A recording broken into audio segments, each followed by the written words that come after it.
Again, my name is Andrew Jabola, and today I will be presenting on using advanced nonlinear in Femap. So today's agenda will kind of introduce what we're going to be looking at.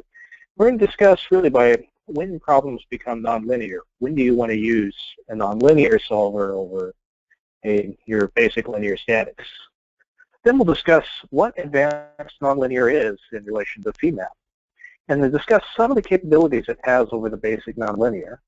And then finally, we're going to demonstrate a couple of problems today that illustrate some of the major features of the advanced nonlinear capabilities. So the first thing is, when do problems become nonlinear? One of the major areas you run into is geometric nonlinearities. This is when you start occurring with large displacements where the stiffness matrix is no longer the same. One example here is this little wing model. You can see here, if we assumed a linear model, it doesn't take very much to bend it all the way to 8 inches. But when you actually look at the nonlinear regime, that force is much higher. So one area that will always force you to go into nonlinear is large displacements and also large strains, which is post-buckling behavior shown here. Another thing is material nonlinearities. In addition to the geometry, you might run into cases where you're outside the linear range of the stress-strain curve, and you start going into the yield region. The things that could occur here is even plasticity, and we'll be showing today an example of showing a bit of plastic behavior in one of our models with material nonlinearities.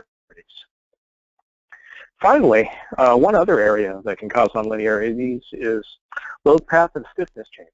This could occur from contact. Elements that were not in contact now start touching and become part of the load path. Or in some cases, elements even disappear through element rupture.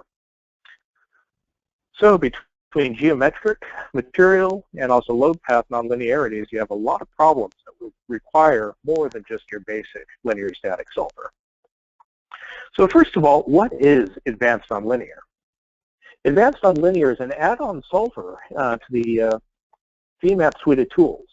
It uses Adena as its baseline solver, but it's transparent to Femap, even to Nastran. So it's just a matter of simply setting an option from your analysis type, from static or basic nonlinear to advanced nonlinear. But it does give access to some additional capabilities outside the basic solution 106, which we'll describe here shortly. Basic nonlinear, advanced nonlinear includes the following solution types, which is implicit, static, and transient, which is a 601, 106 for static, and 129 for transient solutions, and also the explicit transient solution, or 701. And we're going to be demonstrating both of these a little bit later today. So what are some of the advantages of the advanced nonlinear over the basic nonlinear package? One thing is larger strain and displacement support. Again, this is both capability in the basic and advanced, but advanced nonlinear is able to handle problems with even greater strain than 10% that might sometimes cause convergence issues with your basic nonlinear. So you're going to have definitely large displacement strain support. Another big area is surface-to-surface contact. In basic, you would have to use gap elements to specify contact between two surfaces. And if the two surfaces displaced quite a bit from each other, you would actually result in erroneous answers. But with surface-to-surface contact, you're able to allow for large displacement between two different contact surfaces and still get proper contact results. There's a lot more stability and control options, or solution control options, that are available in the advanced nonlinear packages. There are also support for advanced material models, hyperelastic material models, strain rate dependent materials, and several other advanced material models are available inside the advanced nonlinear package. Another major area is support for explicit solutions, and this typically be used for high speed or impact type problems, which we'll be demonstrating a little bit later today.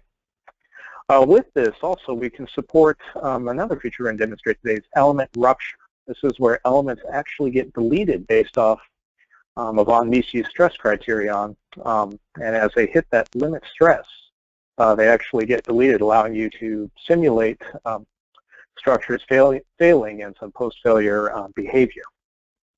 So these are some of the capabilities within Solution 601 and 701 as an add-on into Femap.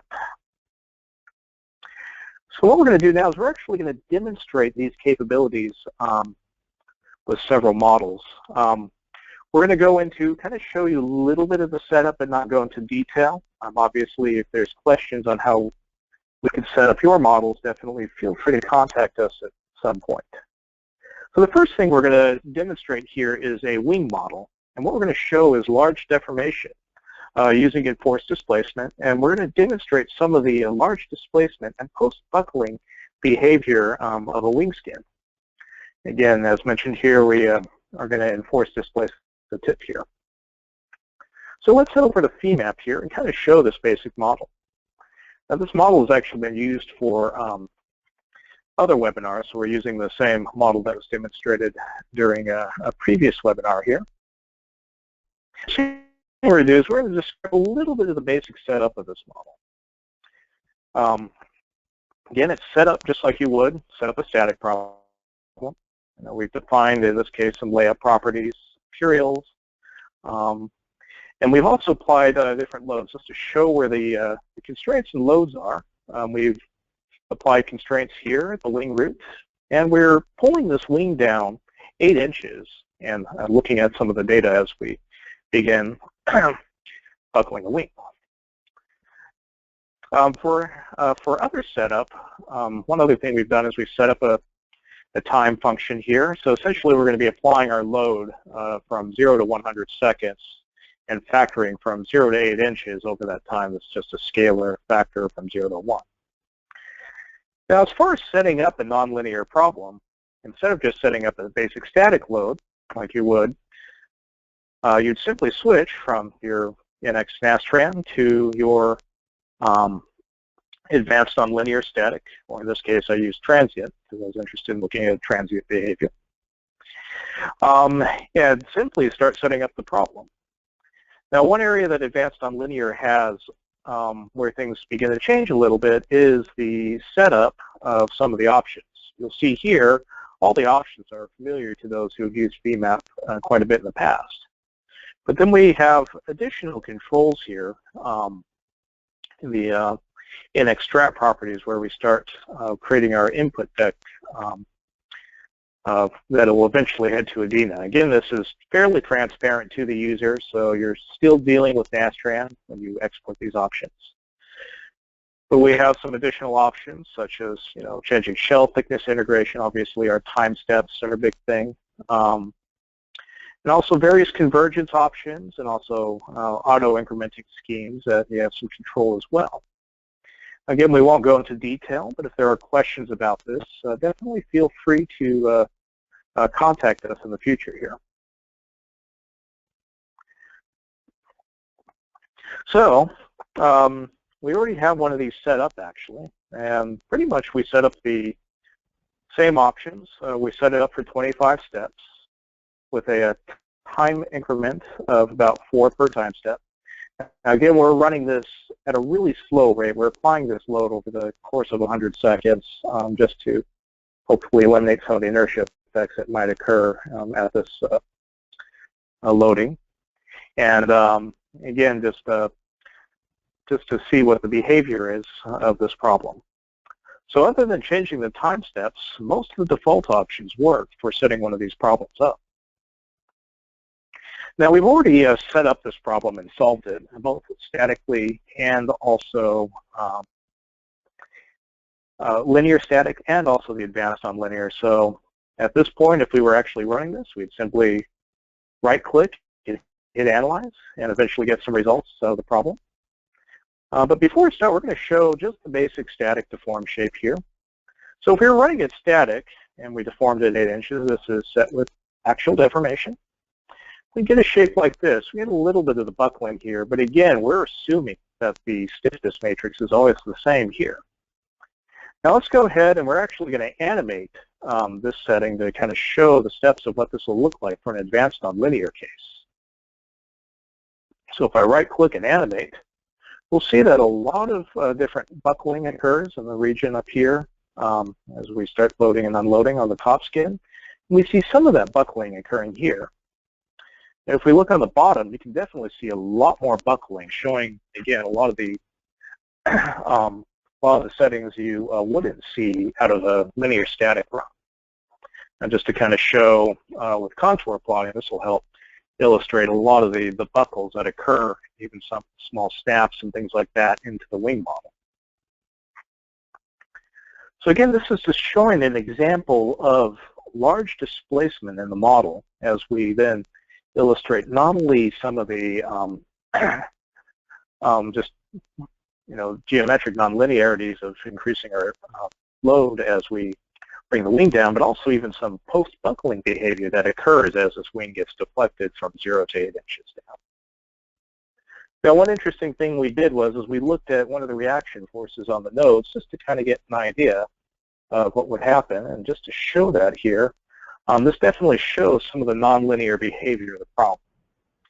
So from here, you can see that if we simply deflected it 8 inches from a linear static solution, again, assuming the same stiffness matrix from the very start, we get somewhere around, it's hard to see here, but about 13 pounds.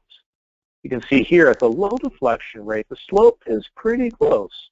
But as we begin to deflect higher and higher, the slope definitely changes, and where it would specify 13 pounds for a linear solution, you can definitely see closer to 580 pounds for a nonlinear solution. So again, this just demonstrates some of the geometric nonlinear capabilities of the advanced nonlinear solver. Now we're going to move to another problem here. One of the general purpose capabilities of the advanced nonlinear solution, or one of the strong points, is being able to do surface-to-surface contact. In this case, we're actually going to show double-sided contact, where we have a plate element being formed by two, essentially, tool elements that come together and compress it into a basic shape. So what this will also demonstrate is the, material nonlinearities, showing post-forming with material hardening. So just to show where some of these options are, we're going to move to our metal forming problem here. This is set up very similar to the previous problem, using many of the same options.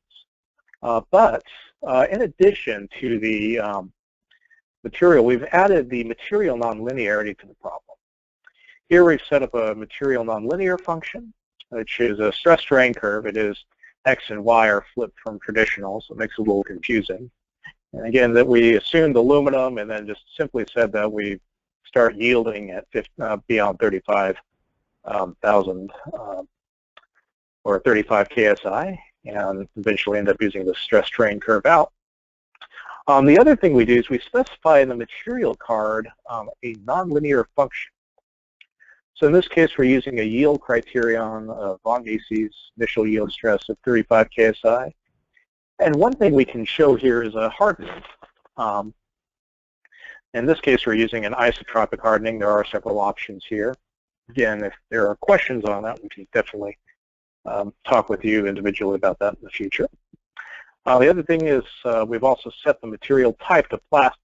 So this allows for some plastic behavior, and we're going to see as this material is formed how it remains in its shape after it's been formed. So with this, we've set up the problem. This to show some of the constraints and loading condition. What we've done here is this plate's actually free to float middle.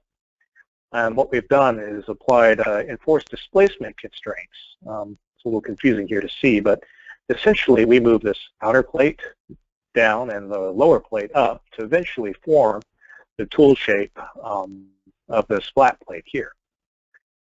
So again, if we were running this for an actual problem, we'd right-click and run and analyze it. take a little bit of time here to solve. And this problem took about 10 minutes to maybe solve when we were running it.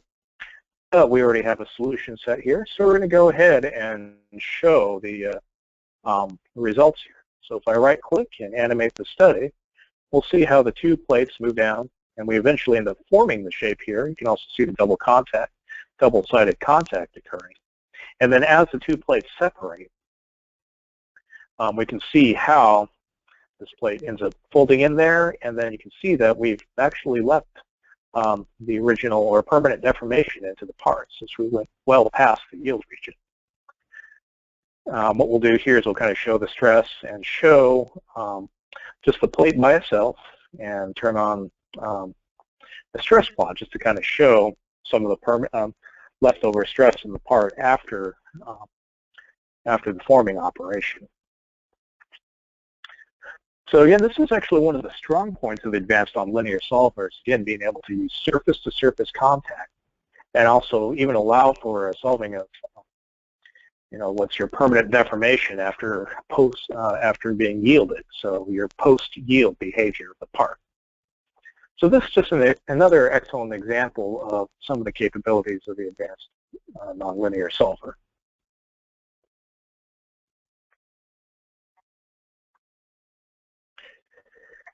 Finally, the last example model we're going to show here is the explicit solution, which is solution 701.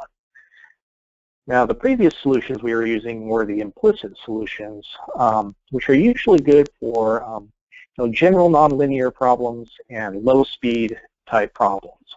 But when you start running into high-speed type problems, such as impact, or in this case, we have a projectile punching through a plate, it's a good idea to use the explicit solution, or solution 701. One of the other things we're going to show here is element rupture, where elements actually get deleted as you travel up the stress-strain curve of the material. And for this particular setup, we've only applied just an initial velocity.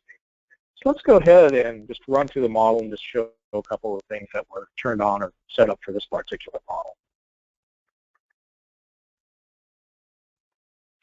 So here we have a simple ball and a plate, or half a sphere and a plate. This particular model, we've set up an initial velocity. We've set 3,000 inches per second, just right above the plate here. For this other case, we've also just constrained the edges of this plate. So as this ball goes punching through, it will just go straight to the plate. Now we've used the same nonlinear material model. So again, if we show the material nonlinearity, it should look familiar here, which is the same material. And then the only other area we've really changed is our solution type. So just to show an example of what the explicit solution looks like, and we just, instead of using the nonlinear static, we use nonlinear explicit. Since we already have one set up here, we'll just go through some of the options. Now again, many of the options are very similar to those who have used Femap in the past. You have your bulk data options. One thing to know is we turn on large strain for this particular problem. And then here we are to the NXtract card, or the advanced nonlinear settings. Now one thing we've done here is we've specified a number of time steps in our time increment. Because this is being an explicit problem, we've set a very small time increment because we're interested in a very short time span. Now one thing to note about explicit problems over implicit, implicit will use your time steps directly. So it will attempt to solve in 300 time steps and will automatically time step if necessary. But explicit actually will determine a time step for you based off essentially the smallest element. And it's based off of stability criteria to make sure that your problem will always be stable. So it will actually internally, you'll see something along the lines of, I think in this case, it's probably 50 or 60,000 time steps that were used to solve. But it's a very, this problem took about, probably only about 5-10 minutes to solve. So again, with the very small density of this model, it's a very quick solve. Some of the other things we set up in here is, one of the big things is allowing element rupture. Now, element rupture gives us the ability to allow, once an element has hit the end of its stress strain curve, it will get deleted. So this to kind of show an example here on the stress strain curve. As we start stressing the element, as we start traveling up, start showing the post-yield behavior, and then eventually once we hit, in this case, 0.08 strain, the element is deleted from the solution. I'm going to show that example with this model here. Now again, for time reasons, we're not going to solve the model here, so we're going to go ahead and actually show the animation here. Now, because elements are deleted, this is best shown with the criteria view, as it will remove elements that are deleted from the view. So I'm going to show an example here. If we right-click and animate this study, we'll see that the ball ends up punching through the plate. And you can even see this kind of mushroom effect as the projectile goes through. We see some of the boundary effects here as areas closer to the edges end up getting higher stress, or result in a higher stress first, thus these elements kind of get deleted or it gets unzipped along this line.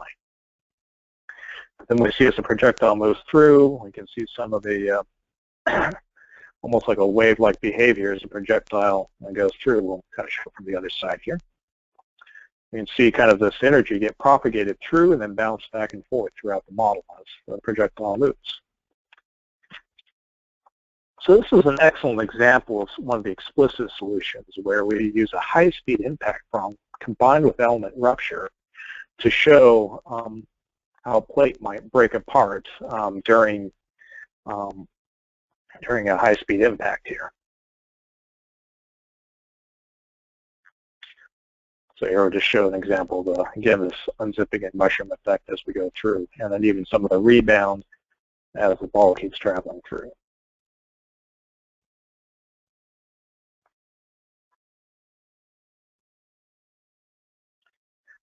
So what we've shown here again is just the excellent capabilities with the advanced nonlinear solver that would obviously not be available in the basic nonlinear package. So in conclusion, seen as some excellent capabilities that can be added to Femap and directly with the advanced nonlinear solver. Again, it is very transparent to the user. Simply just setting a switch and building the same models. So you could take your same models with very little changes, run them into the advanced nonlinear world as well. And what we've seen today through these different demo models is support for highly geometric and material nonlinear properties. We showed again the post-buckling behavior of the wing here, and then some of the material nonlinearities in our forming solution.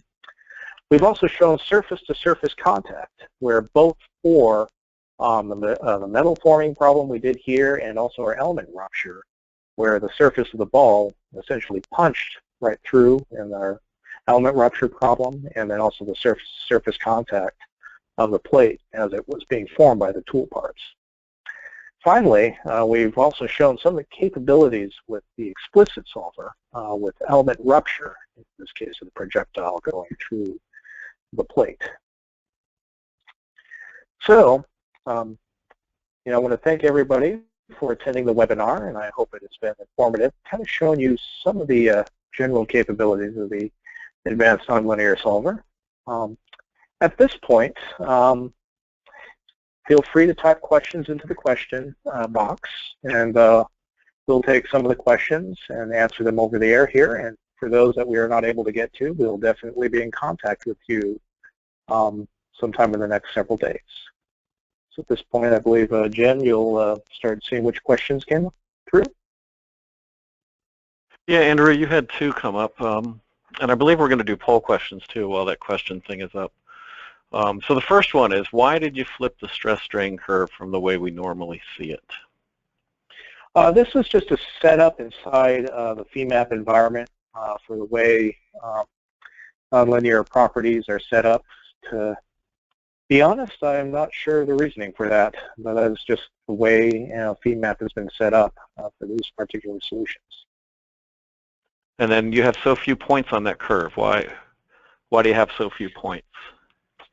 This was a fake nonlinear curve. For some actual problems I've done some real correlations with, I obviously will have more data.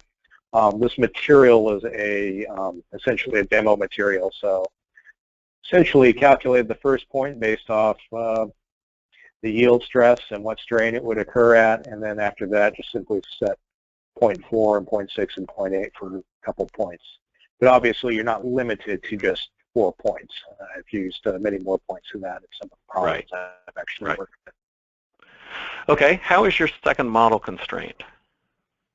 All right, the second model is constrained. It's kind of an interesting setup here for the setup of this problem.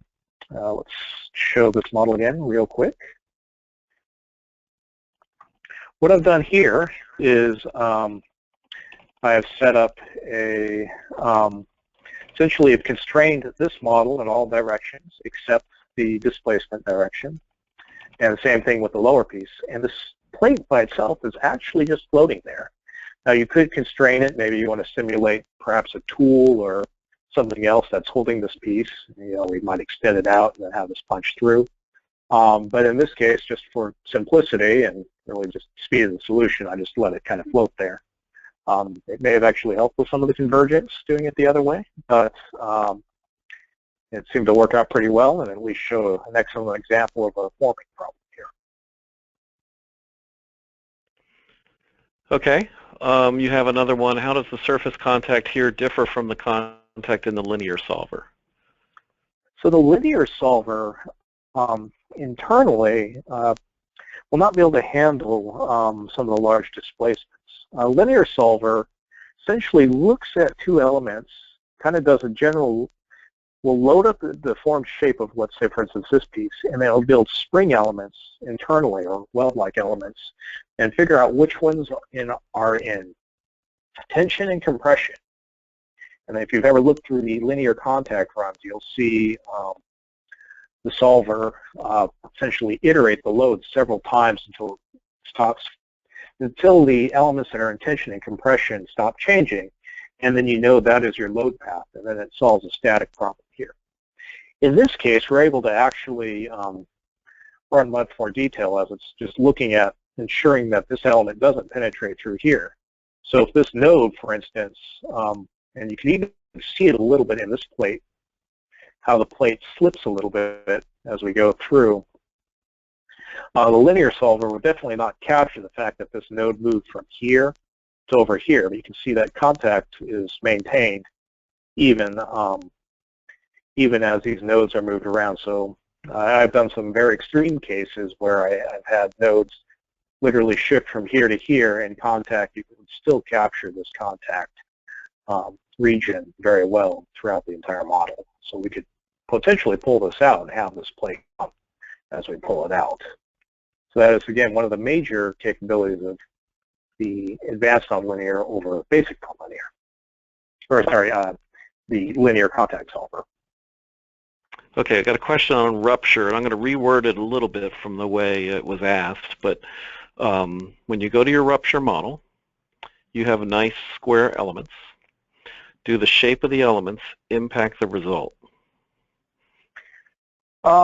Something we'd have to definitely look. I think what we see here is definitely more of a boundary effect on this problem.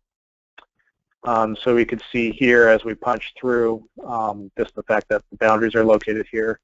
It'd be an interesting study to do with a different, if we changed A, the boundary to see the effects of that, A, and then also B, the change in the element quality.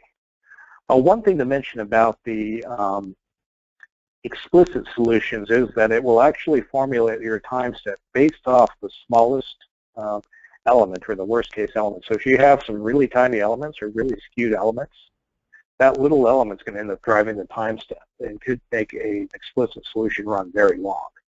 If you notice here, we're actually running a very short time period, literally only about 0.003 or 0.004 seconds because it's calculating, again, based off, I believe it's the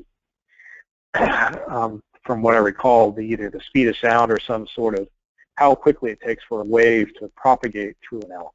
And that's what it calculates its base smallest time step off of. Okay, that's all the questions that have shown up so far. Sam, are you going to present some stuff? Yes, I am.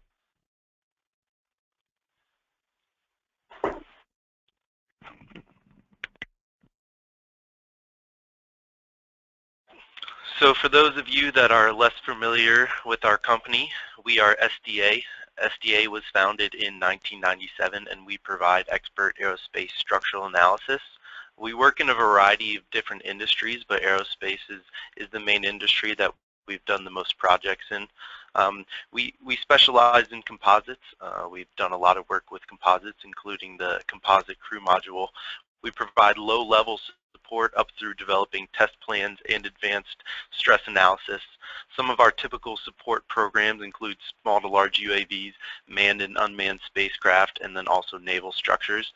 We have about 15 engineers here at our office with a variety of different levels of education, including bachelor's, master's, and PhD level engineers. And we are located in Northern Virginia, specifically in Sterling, Virginia, pretty close to Dulles Airport and not too far out of Washington, D.C. Some of the typical projects that we have supported in the past include a large variety of both aircraft and spacecraft. On the aircraft side, we have worked with the Aurora Excalibur, the Vanilla A1, and the Lockheed Constellation Restoration for Lufthansa. And then in terms of spacecraft, we've worked with NASA on a number of different projects on a wide variety of things. And currently we are working with NASA on both the W-FIRST Survey Telescope and the Orion Crew Module in coordination with Lockheed Martin. So along with the engineering services support that we can provide, we have also partnered up with Siemens PLM Software and Collier Research Corporation to provide the advanced software packages that we use on a daily basis. Some of these packages include Femap, Nastran, Fibersim, and Solid Edge on the Siemens side, and then from Collier Research Corporation we can provide HyperSizer, which is an advanced structural analysis and optimization software package. For those of you that are less familiar with Femap and attended this webinar to learn a little bit more about the capabilities of Femap, one of our engineers, Eric Gustafson, actually wrote the book Learning Femap. This is a very good resource for those that are just getting into the world of FEA. So you can go online to www.learningfea.com and you can access this book. It's a really great book. Our engineers actually use this book in-house when they are learning to work with Femap. If you have any questions about anything that you saw today that we weren't able to get to support you with, you can contact us through our website where we have a contact form, or you can contact Marty Civic. His email is listed right there and also his phone number. If you're interested in obtaining or learning more about the capabilities of the advanced nonlinear solver, feel free to contact him or go to our website to get more information and find out more about our company. And also for those, as I referenced, if you're just getting into Femap and don't know much about it, you can actually go and download a free 45-day trial of Femap. This trial has all the advanced capabilities and also includes NX Nastran, so this is really great if you're just getting into the world of FEA and want to learn a little bit more and get a little hands-on capabilities of what Femap can do. So if no one else has any other questions, I'd like to thank everyone for attending the webinar today, and please let us know if we can help you out with anything else. Thank you very much.